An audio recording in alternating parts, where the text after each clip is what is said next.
Hello guys, welcome back. It is to the point study channel और आज ये game over series का पहला वीडियो है जिसके अंदर हम डिस्कस करेंगे साइंस के मॉडल टेस्ट पेपर को।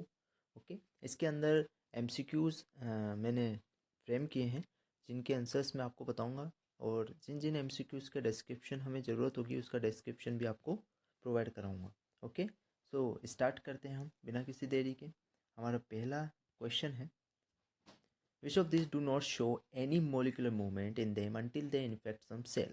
इनमें से कौन सा कोई मोलिकुलर मूवमेंट शो नहीं करता जब तक कि वो किसी सेल को इन्फेक्ट नहीं कर देता है? A virus, B bacteria, C fungi and D tissues. तो कौन सा ऐसा है इनमें से जो कोई मोलिकुलर मूवमेंट शो नहीं करता है? तो इसका आंसर है आपका वायरस। वायरस कोई भी मोलिकुलर मूवमेंट शो नहीं करेगा जब तक कि वो किसी सेल को इन्फेक्ट नहीं कर देता। ओके, क्वेश्चन नंबर सेकेंड है, life on earth depend on best molecule, यानी कि A carbon, B potassium, C nutrition and D food. यानी हमारी लाइफ पे जो अर्थ पे हमारी लाइफ डिपेंड है वो किन टाइप के मोलिक्यूल्स पे डिपेंड होती है? तो वो कार्बन बेस्ड मोलिक्यूल्स पे डिपेंड होती है। किन पे? कार्बन बेस्ड मोलिक्यूल पे। ओके, इन दोनों एमसीक्यूज में कोई ऐसा कुछ अलग से डिस्क्राइब करने का कुछ नहीं है। ठीक, तो हम आगे चलते हैं। हमारा नेक्स्ट क्वेश्चन है, plant cells change shape by changing the amount of in them. जो प्लांट सेल्स हैं वो अपने शेप को चेंज करते हैं bye changing the amount of in them, यानी कि उनके अंदर क्या चेंज होता है जिसकी वजह से प्लांट सेल्स अपना शेप चेंज करते हैं। ओके, प्लांट सेल्स कौन से cells? Plant cells. A tissue, B electrical and chemical means, C water और D nervous and muscle tissue. तो प्लांट सेल्स जो होते हैं आपके वो शेप चेंज करेंगे by changing the amount of water in them. ठीक है, उनके अंदर जो वाटर होता है ना, उसमें जब चेंज अमाउंट उसका अगर अमाउंट कम या ज़्यादा होगा तो प्लांट सेल का शेप भी चेंज होगा। ओके, इस चीज़ को आप याद रखें। Plants do not have nervous and muscle tissue. इस पॉइंट को भी आपको याद रखना है कि प्लांट्स में कोई भी नर्वस एंड मसल टिश्यूज़ नहीं होते हैं। केवल ह्यूमन बींग्स के अंदर हमारे नर्वस और मसल टिश्यूज़ होते हैं, प्लांट्स के अंदर नहीं होते हैं। Water in the plant cells result in swelling और श्रिंकिंग। इसका भी एक एमसीक्यू आपको बन सकता है कि प्लांट्स के अंदर जो स्वेलिंग और श्रिंकिंग होती है वो किसकी वजह से या किसके चेंज के अंदर चेंज आने की वजह से होती है? तो वो वाटर की वजह से होती है। ओके, देयरफॉर उसी की वजह से हम कहते हैं कि इसके शेप में क्या आ रहा है? चेंज आ रहा है। ओके, आई होप ये आपको समझ में आ गया होगा। फोर्थ क्वेश्चन है हमारा, plants climb up other plants और fences by means of. Plants जो होते हैं वो दूसरे प्लांट्स और फेंसेस पे जब क्लाइंब अप हो जाते हैं यानी कि चढ़ जाते हैं तो किसकी वजह से चढ़ते हैं? ओके, ए टेंड्रिल्स, बी रूट्स, सी हार्मोन्स या डी टिश्यूज। देखिए, हार्मोन्स तो हो ही नहीं सकता। ओके, हार्मोन्स का ये काम है ही नहीं। रूट्स नहीं, पॉसिबल नहीं। इसका आंसर होगा आपका टेंड्रिल्स। क्या होगा? टेंड्रिल्स। टेंड्रिल्स की वजह से प्लांट्स दूसरे प्लांट्स या फेंसेस पे चढ़ जाते हैं। Okay, tendrils are sensitive to touch. The part of tendril contact the object does not grow rapidly as part of tendril away from the object. इसमें ये बताया गया है कि टेंड्रिल्स आपका सेंसिटिव तो होते हैं किससे? टच से। अब देखिए, टेंड्रिल का वो पार्ट जो किसी ऑब्जेक्ट को टच कर रहा है ना, और दूसरा वो पार्ट होगा जो ऑब्जेक्ट को टच नहीं कर रहा होगा।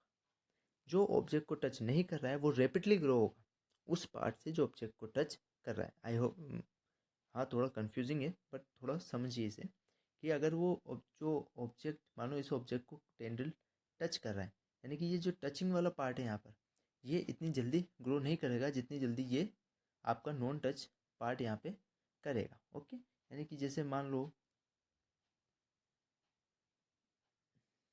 ओके, फॉर एग्जांपल यहाँ पे कोई ऑब्जेक्ट है आपका, यहाँ एक रस्सी है। ओके, एंड ये प्लांट ने इसे टच किया। ठीक है, तो ये आपका ग्रो इतनी जल्दी नहीं करेगा जितनी जल्दी आपका इसका नॉन टचिंग पार्ट इसको ग्रो करता हुआ तो ज़्यादा रेपिडली ग्रो करेगा। फिफ्थ क्वेश्चन है आपका, bending of light around corners such that it spread out and illuminate area where shadow is expected is cold. For example, इसका मतलब ये है कि ये मान लो यहाँ से लाइट पास हो रही है और इसके कॉर्नर से ये बेंड हो रही है। ठीक है, और उन जगहों को इल्यूमिनेट कर रही है जहाँ हमने सोचा था कि शेडो बननी चाहिए थी, यानी कि ये वॉल के पीछे मान लो तो यहाँ शेडो बननी चाहिए थी, बट यहाँ पे शेडो नहीं बन रही है, यहाँ पे ये इल्यूमिनेट कर रहा है। ओके, तो इस चीज़ को क्या कहा जाता है? इस चीज़ को कहा जाता है आपका डिफ्रैक्शन। क्या कहा जाता है? आपका डिफ्रैक्शन कहा जाता है। Diffraction of light is defined as the bending of light around the corner such that it spread out and illuminates area where a shadow is expected. ठीक है, जैसा आपको यहाँ दिख ही रहा है, लाइट यहाँ पे स्प्रेड आउट हो रही है। ओके, और ये जो नॉन शेडो पार्ट जो हमें लग रहा था कि नॉन शेडो पार्ट होना चाहिए उसे भी इल्यूमिनेट कर रहा है। इसको ही हम डिफ्रैक्शन कहते हैं। Move to the next question. The correct relation between the incidence angle and reflection angle in the phenomenon of the reflection of light. Light के रिफ्लेक्शन में आपके इंसिडेंट एंगल और रिफ्लेक्शन एंगल के बीच में क्या जो करेक्ट रिलेशन है, क्या रिलेशन होता है, वो हमें इस क्वेश्चन में बताना है. ए बोल रहा है I is equal to R, B कह रहा है I is greater than R, C I is less than R, और डी ऑल ऑफ दिस. बहुत ही इजी क्वेश्चन है. इसका आंसर है आपका I is equal to R. So अब देख लेते हैं कुछ इसके बारे में. डिस्क्रिप्शन बहुत ही इंपॉर्टेंट चीज़ है. What is reflection of light, describe the law of reflection. देखिए, when a ray of light approaches a smooth polished surface and the light ray bounces back, it is called reflection of light. यानी कि जब ray of light एक surface को approach करती है, उसके बाद वो वहाँ से क्या करती है, बाउंस बैक, यानी कि रिफ्लेक्ट हो जाती है, उसको ही क्या कहा जाता है, आपका रिफ्लेक्शन कहा जाता है. क्या कहा जाता है, आपका रिफ्लेक्शन कहा जाता है. इस लाइन को जो मैंने यहाँ ड्रॉ करी है, इसे नॉर्मल कहा जाता है. क्या कहा जाता है, नॉर्मल कहा जाता है. ओके, ये एंगल आपका आई हो गया और ये एंगल आपका आर हो गया. ठीक है, अब रिफ्लेक्शन के लिए आपका I is equal to are होना चाहिए, यानी कि आपका इंसिडेंस एंगल रिफ्लेक्टेड एंगल के क्या होना चाहिए, इक्वल होना चाहिए. The incident light ray which land upon the surface is said to be reflected off the surface. The ray that bounces back is called the reflected ray. जैसा कि मैंने बताया, जैसे मान लो ये जो होगी, ये तो रिफ्लेक्टेड रे हो गई आपकी, और ये इंसिडेंट रे हो गई. ओके, और ये आपका नॉर्मल हो गया.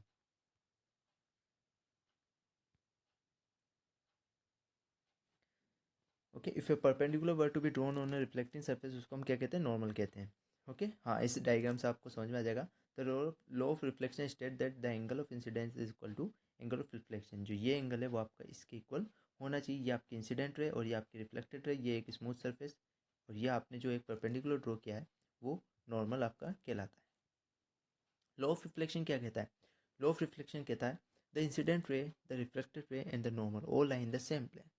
यानी कि जो इंसिडेंट रे है आपकी और जो रिफ्लेक्टेड रे और नॉर्मल, ये तीनों एक ही प्लेन के ऊपर क्या होना चाहिए, इंसिडेंट होने चाहिए. ओके, सब तीनों के तीनों एक ही प्लेन पे लाई करने चाहिए, तभी आपका लॉ ऑफ रिफ्लेक्शन काम करेगा. Second, the angle of incident angle of reflection के बराबर होना चाहिए, तभी आपका लॉ ऑफ रिफ्लेक्शन वर्क करेगा. तो दोनों चीज़ें जब होंगी तभी आपका लॉ ऑफ रिफ्लेक्शन काम करेगा. The law of reflection are applicable to all type of reflecting surfaces. जो आपका लॉ ऑफ रिफ्लेक्शन है, सब सर्फेसेस पे काम करेगा आपके, चाहे वो स्फेरिकल सर्फेस ही क्यों नहीं हो. ओके, तो सारे सर्फेसेस, रिफ्लेक्टिंग सर्फेस जितने भी उन पर आपका ये काम करेगा. कौन सा, law of reflection. Okay, I hope ये समझ में आ गया होगा आपको रिफ्लेक्शन. नेक्स्ट क्वेश्चन की तरफ. In electric circuit the direction of electric current is to the direction of flow of electron which is negatively charge. A same, B opposite, C both, D none. इसमें यह बोला गया है कि electric circuit के अंदर जो आपके इलेक्ट्रिक करंट की डायरेक्शन है वो इलेक्ट्रॉन के फ्लो की डायरेक्शन के क्या होती है, ऑपोजिट होती है, सेम होती है, बोथ होती है, या फिर इनमें से कुछ नहीं. तो वो आपकी क्या होती है, ऑपोजिट होती है. ठीक है, फ्लो ऑफ इलेक्ट्रॉन की क्या होगी, ऑपोजिट होगी. याद रखिए, यहाँ पे फ्लो ऑफ इलेक्ट्रॉन लिखा है, फ्लो ऑफ पॉजिटिव चार्ज नहीं लिखा. फ्लो ऑफ पॉजिटिव चार्ज होता तो उसके सेम डायरेक्शन में फ्लो करता है इलेक्ट्रिक करंट भी आपका, लेकिन इलेक्ट्रॉन के ये ऑपोजिट डायरेक्शन में फ्लो करता है. Okay, electric current was considered, electric current को हम क्या कहते हैं, फ्लो ऑफ पॉजिटिव चार्ज. क्या कहा जाता है इलेक्ट्रिक करंट को, इसको फ्लो ऑफ पॉजिटिव चार्ज का फ्लो कहा जाता है. And direction of flow of positive charge taken to be the direction of electric current. और डायरेक्शन पॉजिटिव चार्ज का जो डायरेक्शन होगा वही आपके इलेक्ट्रिक करंट का डायरेक्शन होगा. बिकॉज क्यों, electron were not known at the time when electricity was first observe. जब इलेक्ट्रिसिटी को पहली बार ऑब्जर्व किया गया था तब इलेक्ट्रॉन्स को डिस्कवर नहीं किया गया था. ठीक है, तो आप ये चीज़ याद रखना बस कि फ्लो ऑफ इलेक्ट्रॉन और इलेक्ट्रिक करंट का फ्लो अपोजिट डायरेक्शन में रन करेंगे, और पॉजिटिव चार्ज का फ्लो और इलेक्ट्रिक करंट का फ्लो सेम डायरेक्शन में रन करेंगे.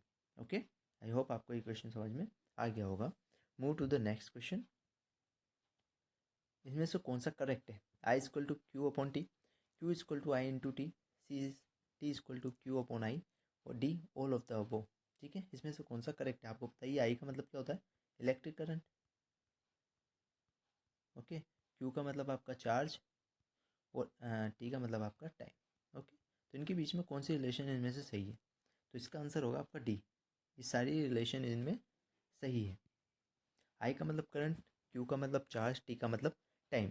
Electric current is express bye, electric current को किससे एक्सप्रेस करते हैं या फिर क्या कहते हैं हम, इलेक्ट्रिक करंट का मतलब क्या है? It's express bye amount of charge flow through a particular area in a unit time, यानी कि अमाउंट ऑफ चार्ज यानी कितना चार्ज फ्लो कर रहा है एक पर्टिकुलर एरिया में इन ए यूनिट टाइम, एक टाइम के अंदर। तो तीनों चीज़ें इसके अंदर होती है आपके इलेक्ट्रिक करंट में। अमाउंट ऑफ चार्ज जो फ्लो कर रहा है एक पर्टिकुलर एरिया में एक यूनिट टाइम में, उससे हमें क्या मिलेगा? इलेक्ट्रिक करंट मिल जाएगा। ओके, तो ये क्या कहलाएगा? एक तरह से rate of flow of electric charge, यानी कि इलेक्ट्रिक चार्ज की फ्लो की रेट यानी स्पीड जो हम कहते हैं ना, तो वही इलेक्ट्रिक चार्ज की फ्लो की रेट को ही हम इलेक्ट्रिक करंट कहते हैं। और ये होता है आपका आई इज इक्वल टू, जैसे कि यहाँ पे दे ही रखा है, I is equal to Q upon T. Okay, इसका न्यूमेरिकल भी आते हैं आपके। ओके, तो याद रखिएगा इसको, I equal to Q upon T, यानी कि कितना चार्ज एक यूनिट टाइम के अंदर फ्लो हुआ उसे हम क्या कहेंगे? इलेक्ट्रिक करंट कहेंगे। आई होप ये क्वेश्चन आपको समझ में आ गया होगा। Move to the next question.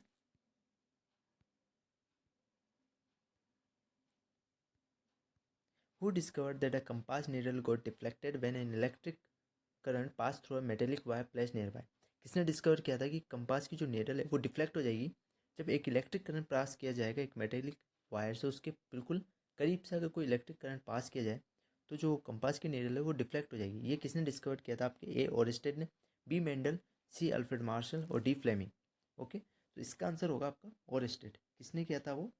ओरिस्टेड ने डिस्कवर किया था, याद रखिएगा, ओरिस्टेड ने डिस्कवर किया था। इसके साथ साथ ओरिस्टेड ने क्या क्या बताया था आपका? ओरिस्टेड ने आपके इलेक्ट्रोमैग्नेटिज्म के बारे में बताया था। उन्होंने क्या बताया था? उन्होंने ये भी बताया कि जो इलेक्ट्रिसिटी और मैग्नेटिज्म है ये दोनों एक दूसरे से रिलेटेड फिनोमेनन होते हैं, यानी दोनों एक दूसरे से रिलेटेड होते हैं। ये सब किसने दिया था? आपके ओरिस्टेड ने दिया था। इनकी रिसर्च के बेसिस पे ही रेडियो, टीवी, फाइबर ऑप्टिक्स को डिस्कवर्ड किया गया था। ठीक है, यानी कि इन सब की डिस्कवरी किसके बेस पे थी? ओरिस्टेड की डिस्कवरी के बेस पे। ओरिस्टेड ने क्या बताया था? इलेक्ट्रोमैग्नेटिज्म के बारे में बताया था। साथ साथ ये भी कहा था कि जो इलेक्ट्रिसिटी और मैग्नेटिज्म है ये दोनों रिलेटेड फिनोमेनन है, और जो कंपास की नेडल है वो डिफ्लेक्ट हो जाती है जब एक इलेक्ट्रिक करंट उसके आसपास से निकलता है। ओके, ये तीनों चीज़ें आपको याद रखनी है ओरिस्टेड के बारे में।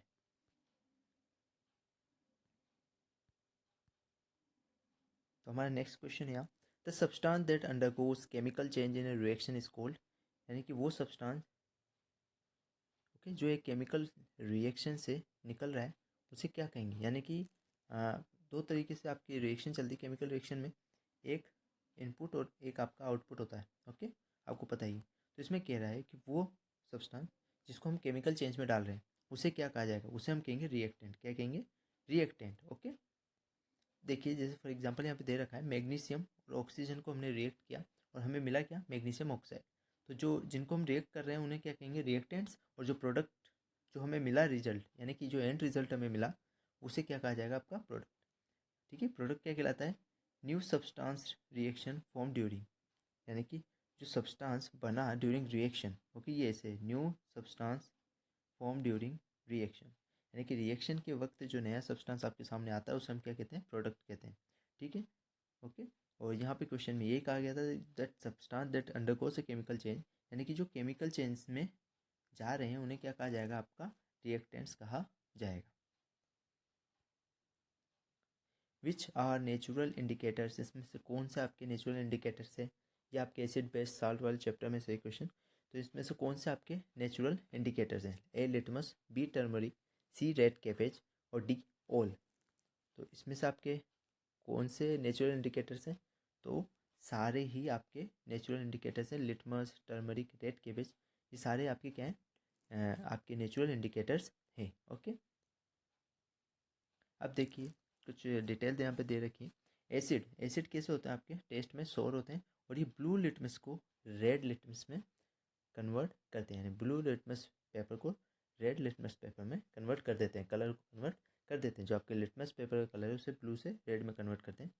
जो बेस होते हैं वो बिटर होते हैं और ये रेड को ब्लू में कन्वर्ट करेंगे। ओके, जो आपका लिटमस सॉल्यूशन होता है वो किस कलर का होता है? पहला तो पर्पल कलर, याद रखिएगा। कहाँ से निकाला जाता है यानी कहाँ से लिया जाता है इसको? इसको एक्सट्रैक्ट किया जाता है आपके लीचन प्लांट से। कौन से प्लांट से? लीचन प्लांट से, जो किस डिवीज़न का है? थेलोफाइटा डिवीज़न का है। ओके, अब जो लिटमस सॉल्यूशन है उसका यूज़ क्या होता है आपका एज ए नेचुरल इंडिकेटर? ये पता लगाने के लिए कि कौन सा सब्सटेंस एसिडिक है और कौन सा बेस है। ठीक है। जो लिटमस सॉल्यूशन होता है वो ना तो एसिडिक होता है और ना ही बेसिक सॉल्यूशन होता है। ओके, वो ना एसिडिक होता है और ना ही बेसिक होता है। ठीक है, ये सारे पॉइंट्स याद रखना, सब इंपॉर्टेंट है। एसिड बेस इंडिकेटर्स कौन से होते हैं या फिर नेचुरल इंडिकेटर्स कौन से होते हैं? ठीक है, तो एसिड बेस और नेचुरल इंडिकेटर्स कौन से होते हैं? तो ये होते हैं आपके turmeric, red cabbage leaves, coloured petals of hydrangea, petunia and germanium floors. ठीक है, तो कौन कौन से आपके एसिड बेस इंडिकेटर और नेचुरल इंडिकेटर्स होते हैं? तो टर्मरिक होता है, रेड कैबेज लीव्स होती है, जो आपकी हाइड्रेंजिया, पेट्यूनिया और जेरेनियम, इन तीनों की जो कलर्ड पेटल्स, जो पंखुड़ियाँ होती है, वो सब भी आपकी नेचुरल इंडिकेटर्स होती हैं। अब आप यहाँ पे मुझसे कंफ्यूज होंगे कि नेचुरल, यहाँ पे हमने पढ़ा which are natural indicators. Okay, इसके अंदर हमने लिटमस को भी लिया, बट यहाँ पर मैंने आपको लिटमस नहीं लिखा। क्यों? उसका रीज़न ये है क्योंकि लिटमस आपका एसिड बेस इंडिकेटर नहीं होता है। हमने यहाँ पढ़ा कि जो लिटमस है वो ना तो एसिडिक होता है और ना ही बेसिक होता है। ठीक है, यहाँ पे हमने एसिड बेस इंडिकेटर और नेचुरल इंडिकेटर्स को कंसर्न किया था, यानी कि जो एसिड बेस भी हैं और नेचुरल इंडिकेटर है। ठीक है, तो कौन कौन से होता है आपके? Turmeric, red cabbage leaves, colour petal of hydrangea और पेटूनिया। ठीक है, आई होप ये आंसर आपको समझ में आया होगा, ये डिस्क्रिप्शन जो मैंने दिया है यहाँ पर। ठीक है, इन सारे पॉइंट्स को याद रखना, ये इंपॉर्टेंट है, इसलिए इसमें दिए हैं मैंने। Okay, let's move to the next question. The ability of a metal to be drawn into thin wires. Okay, metal को थिन वायर्स में बदल देना क्या कहलाता है? ठीक है, वो मेटल की क्या प्रॉपर्टी को डिस्क्राइब करता है, तो क्या कहते हैं उसे? ओके, इसके बारे में आपको बताना है। ठीक है, तो उसे हम क्या कहते हैं? उसे हम कहते हैं डक्टिलिटी। ओके, क्या कहते हैं? डक्टिलिटी कहते हैं उसे मेटल, वो उस प्रॉपर्टी को हम कहते हैं डक्टिलिटी। सबसे डक्टाइल मेटल कौन सा होता है आपका? गोल्ड। कौन सा होता है? गोल्ड। 1 ग्राम गोल्ड में से हम 2 किलोमीटर वायर बना सकते हैं। ठीक है, अब मेलिएबल क्या होता है? जब हम मेटल को थिन शीट्स में कन्वर्ट कर सकते हैं, मतलब बीट करके उसे पतली चादर बना दे, तो उसे हम मेलिएबल कहते हैं। क्या कहते हैं? मेलिएबल। और सबसे ज़्यादा मेलिएबल जो मेटल है वो है गोल्ड और सिल्वर। ओके, कौन से हैं? गोल्ड और सिल्वर। सो हमारा ये लास्ट क्वेश्चन था आज का। ठीक है, सेम पेपर के अंदर भी इसी तरीके से आपके क्वेश्चन आएंगे। 12 मार्क्स के क्वेश्चंस होंगे आपके एमसीक्यूज। ओके, याद रखिएगा, 12 मार्क्स के एमसीक्यूज आएंगे आपके। और जिन जिन चैप्टर्स में से मैंने एमसीक्यूज बनाए हैं, उन्हीं चैप्टर में से आपके एमसीक्यूज बनेंगे। ठीक है, ये मॉडल पेपर जो डिज़ाइन किया गया है वो आपके ब्लूप्रिंट पे ही डिज़ाइन किया गया है। ठीक है, सो इस मॉडल पेपर को वापस रिवाइज करिएगा। ठीक है, मिलते हैं सेकेंड वीडियो में। हमारी जो गेम ओवर सीरीज उसके सेकेंड वीडियो में हम मिलेंगे, जिसके अंदर मैं मॉडल टेस्ट पेपर साइंस का सेकेंड पार्ट लेके आपके लिए आऊँगा।